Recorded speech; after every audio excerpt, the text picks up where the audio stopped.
Bismillahirrahmanirrahim. Assalamualaikum warahmatullahi wabarakatuh. Syukur alhamdulillah, senang sekali rasanya kita bisa berjumpa lagi di channel ini. Sholawat dan salam selalu dan tetap tercurahkan kepada junjungan kita Nabi besar Muhammad sallallahu alaihi wasallam.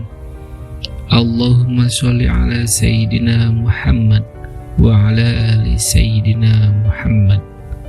Harapan dan doa saya, semoga saudaraku semuanya selalu diberikan kesehatan, dilapangkan rezekinya, diampuni dosa-dosanya, dan diperpanjangkan umurnya. Amin ya rabbal alamin.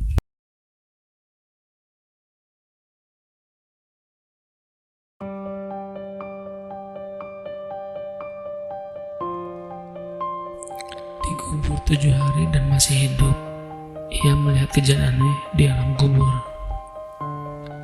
Dikisahkan bahwasanya ada seorang pemuda dari Bani Israel yang menderita sakit keras hingga parah. Berobat kemana saja hasilnya tetap nihil. Si pemuda tidak berhasil mendapatkan kesembuhan. Karena saking parahnya keadaan, ibunya mengucapkan nazar, jika anaknya sembuh dari penyakitnya, ia akan keluar dari alam dunia selama 7 hari. Setelah Allah Subhanahu wa Ta'ala memberikan anugerah kesembuhan kepada anaknya, ia tidak dapat melaksanakan nazarnya sebab tidak mengetahui bagaimana caranya keluar dari alam dunia.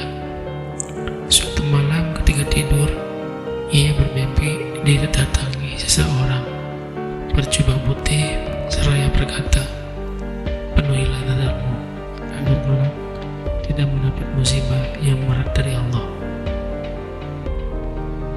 Orang berjubah memberi petunjuk agar perempuan itu dikubur hidup-hidup selama 7 hari.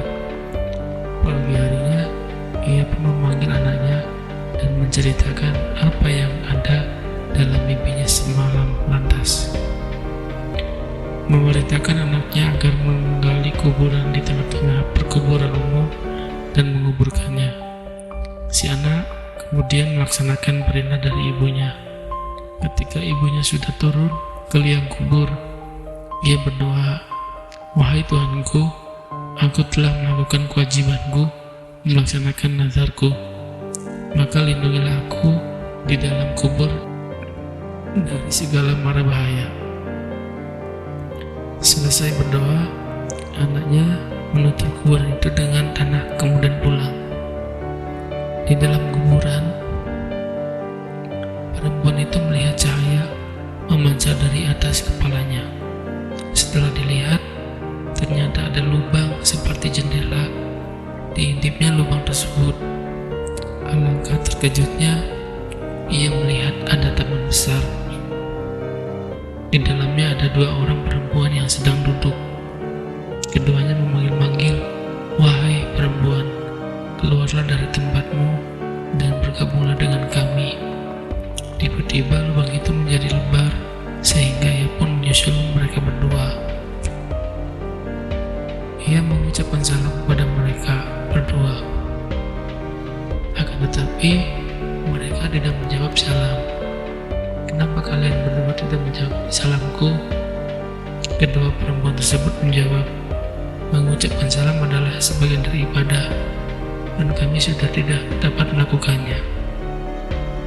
Saat mereka sedang duduk di tepi telaga sambil asik ngobrol, tiba-tiba ada seekor burung hinggap di kepala salah satu perempuan, lalu mengipasinya dengan kedua sayapnya. Burung lainnya hinggap di kepala perempuan kedua lalu melukai kepalanya dengan paruhnya. Lalu ia bertanya kepada perempuan pertama, "Sebab apa engkau memperoleh kemuliaan dan kenikmatan ini?" Perempuan pertama menjawab, "Semasa di dunia, aku selalu patuh dan taat kepada suamiku, sehingga Allah memberikan kemuliaan padaku." Lalu ia pun bertanya kepada perempuan kedua, "Sebab apa engkau mendapatkan dengan siksaan pedih seperti ini? Perempuan kedua menjawab, ketika hidup di dunia aku tekun beribadah, namun aku durhaka kepada suamiku, sehingga Allah Subhanahu wa Ta'ala memberikan siksaan pedih seperti yang engkau lihat. Suamiku tidak meridhoiku sampai meninggal dunia hingga saat ini. Oleh karenanya, jika engkau telah kembali ke dunia lagi, maka sampaikanlah minta maafku kepada suamiku. Barangkali suamiku berkenan memaafkanku dan meridhoiku. Setelah 7 hari lewat, dua perempuan itu berkata, Berdirilah dan masuklah di kuburanmu, karena anakmu sudah datang menjemputmu. Ketika ia memasuki kuburannya, anaknya sudah selesai menggali kuburnya, kemudian mengeluarkannya dari dalam kuburan dan membawanya pulang ke rumah. Sesampainya di rumah, berita tersebar luas bahwa dirinya masih hidup dan berhasil memenuhi nazarnya. Banyak tetangga berbondong-bondong dan ingin mendengarkan pengalamannya. Tanpa disadari, ia melihat suami perempuan yang mendapat siksaan di alam kubur dan menceritakan apa yang dialami istrinya. Perempuan itu memintakan maaf dan ridho kepada suami perempuan tersebut.